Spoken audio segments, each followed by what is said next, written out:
Hello again, Steve here with a few comments on what I think is a discussion worth having, at least from this man's perspective, anyways, which is that I think there is a relationship between this concept that we've probably heard, the law of attraction, and socialism.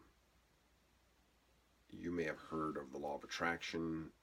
This has been put forward through the books like The Secret, the works of Wallace Wattles, and others, which is that if you put out enough energy, the right intention, the right energy, and so on, you get coming back to you a reflection of that. And there's certainly some value to it. This is very prominent in the New Age movement and in other movements, I think. And I think this is also so what I mean by the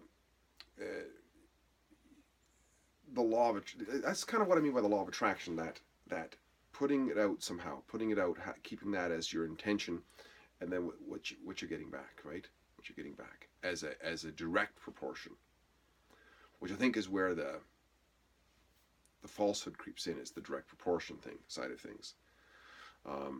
We get this in terms of, I think where this comes from also is in our upbringings, depending on how we were brought up, with the ideas like Santa Claus, for example, right?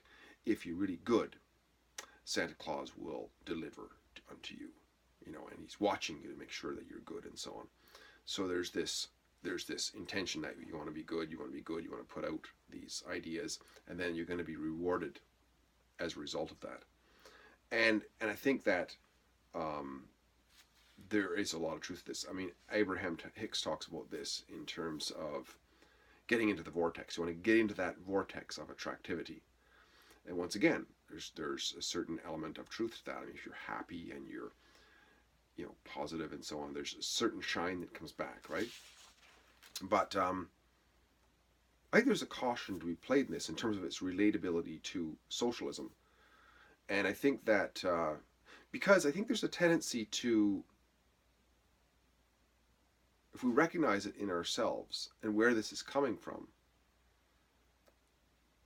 we have this, when we're newborn babies, right? We learn what works for us very, very early on. We cry, mama comes running and gives us breast milk, changes our diaper, whatever it is, becomes an early form of communication. We do something, and as a result, we get what we want. But we get what we want without a lot of effort, just putting it out there. So we see that with the rise of socialist movements, which is, just step back here. Here's my impression of it, is what happened with the socialist movements. Socialist movements began probably mid-1800s, and probably earlier too, versions of it, but Karl Marx, the French Revolution, all that sort of thing, began. And some of it was, in America, some of it was what they called Christian socialism. And Wallace Wattles talks about this, Christian socialism. And it is a sense that, we get messages from, say, Jesus, for example, who says that whatsoever you wish for when you pray, believing that you will receive it, you will receive it. That is very similar to the law of attraction. Like, you put that out there somehow, you're going to get it. And Wallace Wattles talks about this. If you think hard enough about it, that you want a sewing machine, at a certain point, somebody from Texas or Japan is going to show up to you with it, or could show up to you with a sewing machine to give to you. I mean, this is quite a profound statement, if nothing less. I think what happened too with the socialist movement was that you had a populist movement of socialism, socialist thinkers and philosophers and so on, who led the discussion, and eventually trickled down to the individual who thought that socialism was a great idea. You get into the minds of politicians who were basically adept profiteers of people's ideas, and they try to find out ways to enslave people so that they can work for nothing and everybody else works. And they saw that socialism was a great movement, so they started making things like the Labour Party and so on. And the idea was to just ask us, let us be your mom, right? It's just, you used to have to ask your mom and she'd give you something. Now, once you become old enough, or whatever, you can just ask us and we'll give you something. So it really kind of belittles human beings down to an infantile state, and they remain that way. And I think to believe in the law of attraction just on that sort of prescription is also a juvenile and infantile way of believing too, because it somehow takes out our responsibility to put action into the equation, to put action into the creative process. It takes out the individual side of it. So that's where I see the relationship between the law of attraction and socialism. The law of attraction, or rather, individualism would look at a great degree of the power of free will, whereas within that, it's more of a. In fact, the early socialists, they called themselves social scientists, or the science of socialism, because they saw the science was making so much movement in the world that they could do all these formulas to create steam engines and stuff like that. Energy in, energy out. You could equate it out and so on. And they thought that somehow human beings could work that way too. You just put an energy out, get an energy back, or whatever.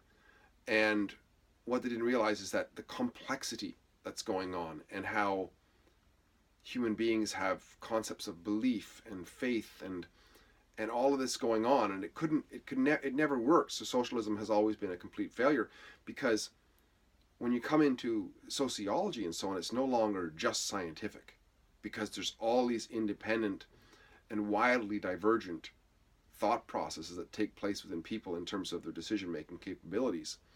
And therefore, it comes down to more than just a law of attraction, more than just a scientific, okay, you do this prescription and you get back. It has to do with us putting our element in as well. And then, of course, other things like being in the right place at the right time, lucky break, if you will, the right economic cycle, and not getting hit by lightning, and not having your crops taken out by a hailstorm. And so it comes down to realizing there's more than just a closed laboratory in which we do an experiment of life. We're out in the wild, right? And there's all these other forces coming. So to me, I like to say there's controllables and uncontrollables. And to have a perfect ideal socialism is as likely as having a perfect and ideal law of attraction. And this is why law of attraction doesn't work consistently, and it doesn't work for everybody. Just thinking about what you want, dreaming about what you want, and having it be an intention is as likely to work as ideal communism or socialism. I mean, as a concept, it makes sense. In terms of, we all know that if we're happy about people and kind to people and so on, that we get that back. But we don't always get it back. So it doesn't explain the cases of not always, right? And that not always has to do with a myriad of things, because it's like trying to do a really delicate laboratory experiment in a howling windstorm where there's dust flying around and everything else.